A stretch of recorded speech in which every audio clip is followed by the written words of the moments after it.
تو سرسوں کی جو بات کریں سر، اس کے لیے آپ نے کہا کہ وزیر اعظم براہ راست الیکٹ ہوگا، سینٹ کی اور پارلیمنٹ کی مدت ہم کم کر دیں گے، 50% جو ہے وہ الیکٹ ہو کے آئے کریں گے براہ راست. لیکن اس میں سے جو پرابلم یہ ہے کہ جو پارلیمنٹ کی مدت کم کرنے والی بات ہے اس پہ تو آپ کو شاید کنسنسس مل جائے. پیپلز پارٹی سمجھتی ہے کہ یہ ایک مناسب تجویز ہے، پی ایم ایل این کو بھی اگر کنسنسس سے کرنا ہو تو کیونکہ 2/3 چاہیے آپ کو، اس پہ تو لگتا ہے کہ وہ ممکن ہو پائے گا. لیکن 2/3 کے بغیر یہ جو نظام ہے وزیر اعظم کی ڈائریکٹ الیکشن کا، یہ نہیں ہو پائے گا. تو یہ کنسنسس تو باقی جماعتوں کی یہ سوچ نہیں ہے، تو پھر یہ تو بڑا مشکل ہوگا امپلیمنٹ کرنا نا.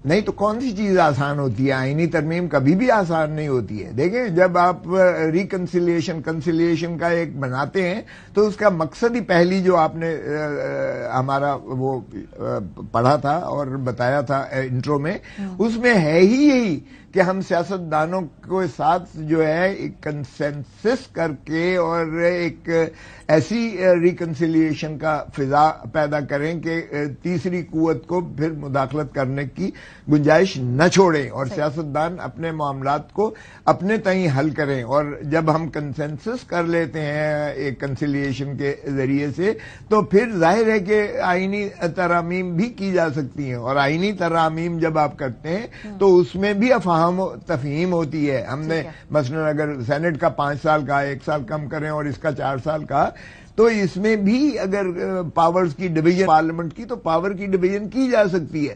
پھر آپ دیکھیں کہ کانسٹیٹیونسی پالیٹکس جو ہے، میں چونکہ پھر رہا ہوں کانسٹیٹیونسی پالیٹکس میں، کانسٹیٹیونسی پالیٹکس میں اوور لیپنگ ہوتی ہے، پروونس کی اوور لیپنگ ہوتی ہے، ڈسٹرکٹ گورنمنٹ کی اوور لیپنگ ہوتی ہے، اور حدود و قیود جو ہے، خد و خال جو ہے، ان کو بھی تعین کرنا پڑے گا. ورنہ تو پروپورشنل ریپرزنٹیشن کر لیں. پروپورشنل ریپرزنٹیشن میں یہ ہے کہ پارٹیز الیکشن لڑیں گی، پارٹیز منشور پر الیکشن لڑیں گی، لوگ پارٹیز کو ووٹ دیں گے اور پارٹی اپنی جو ہے ترتیب بنا کر اپنے امیدواران جو ہے 1 سے لے کے 342 تک دے دے گی، اور جتنی اس کی عددی برتری یا عددی وہ آئے گی اس کے حساب سے الیکٹ ہو جائیں گے. دیکھیں you have to strike a balance, اور پھر اس میں ہر چیز میں کنسنسس بھی ہوگا.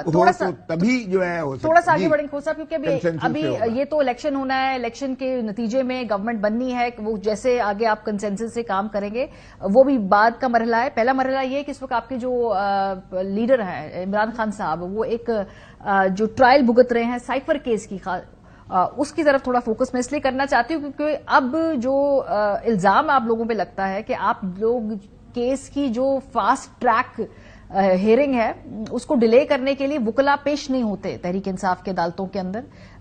کئی دفعہ التوا ہوا، اس کے بعد اب عدالت نے خود وہاں پر جرا کرنے کے لیے وکیل مقرر کر دیے کیونکہ آپ لوگ ڈیلے کر رہے ہیں، وکیل پیش نہیں ہو رہے ہیں، فیصلہ رکا ہوا ہے اسی وجہ سے.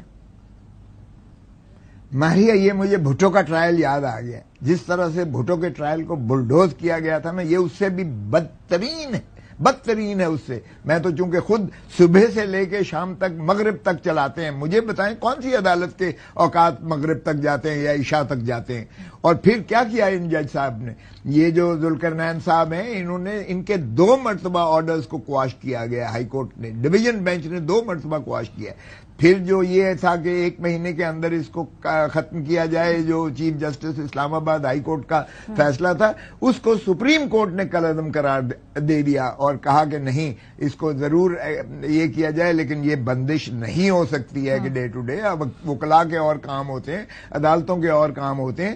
پھر تیسری مرتبہ انہی جج صاحب کے پاس بھیجا جاتا ہے جن جج صاحبان کے 2 مرتبہ جو ہے یہ ٹرائل وشیٹ کر کے صاف کر دیے انہوں نے. اب کیا ہوا کہ 4 گواہان پر جو ہے جرح ہمارے وکیل صاحب نے کر دی، 13 یعنی انہوں نے گواہان کے جو ہے ایگزامینیشن ان چیف لکھ مارے، اور 13 میں سے 4 گئے. اور جب وکیل صاحب نے کہا کہ میری سرجری ہے، صبح کے لیے سرجری ہے، تو اس لیے صبح کا نہ رکھیں کل کے لیے، اس وقت تو نہیں کیا کچھ بھی.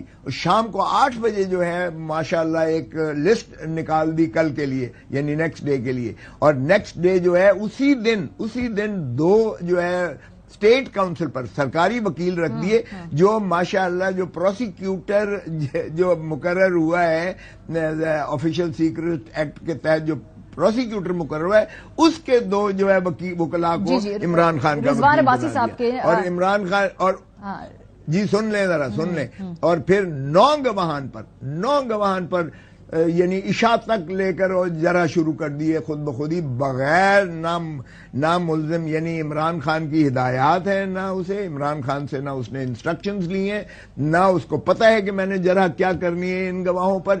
اس طرح بلڈوز کر کے 13 گواہ کر دیے اور اب چونکہ آج اتوار تھی ورنہ آج بھی رکھا ہوتا اور سوموار کے لیے رکھ دیے. دیکھیں یہ بدترین میں سمجھتا ہوں یہ جوڈیشل ٹرائل نہیں ہے، جوڈیشل مرڈر کیا جا رہا ہے. اور سپریم کورٹ نے جب سائفر اسی کیس میں جب بیل لی ہے تو وہ پڑھنے لائق ہے جو منصور علی شاہ اثر من اللہ صاحب نے نوٹ لکھا ہے. جی سر، جو اسٹریٹجی ہے اس وقت آپ کی قانونی طور پہ وہ ہم نے دیکھا کہ جب یہ بلے کے نشان والا معاملہ بھی تھا اس میں ایسے لگ رہا تھا کہ آپ لوگ التوا لینا چاہ رہے ہیں، اس معاملے میں بھی آپ لوگ التوا لینا چاہ رہے ہیں کہ الیکشن کے بعد جو ہے اس کے غالباً یہ کیس کی جو ہیئرنگ ہو اور کچھ آپ کو اس معاملے میں تھوڑا سا ریلیف ملے، سزائیں شاید پہلے کیا حرج ہے. ماریا مجھے بتائیں ماریا ہے کیا؟ مجھے ایک چیز بتا دیں کہ یہ سائفر ہے کیا؟ یہ عزت اور غیرت اور پاکستان کی عزت اور 25 کروڑ عوام کی عزت اور ناموس کا جنازہ نکالنے کے مترادف ہے. یہ وہی سائفر والا ہے جو بھٹو کو کہا گیا تھا ہینری کسنگر نے کہ ایٹم بام بنانا بند کر دو ورنہ تمہیں ہم عبرت کا نشان بنائیں گے. اور بھٹو نے وہ سائفر جو ہے وہ راجہ بازار راول پنڈی میں لہرا کر قوم کو کہا تھا یہ مجھے دھمکی مل رہی ہے. ہم نے اس وقت بھی ہینری کسنگر اور امریکہ کے خلاف تو کچھ نہ کر پائے، لیکن ہم نے ضیاء الحق نے مل کر مولوی مشتاق کے ساتھ بھٹو کو پھانسی لگا کر اس کو لحد میں اتار دیا اور ایک ایسے عظیم اسٹیٹس مین سے لیڈر سے قوم کو محروم کر دیا گیا. تو کیا ہم اسی کو دہرانے جا رہے ہیں؟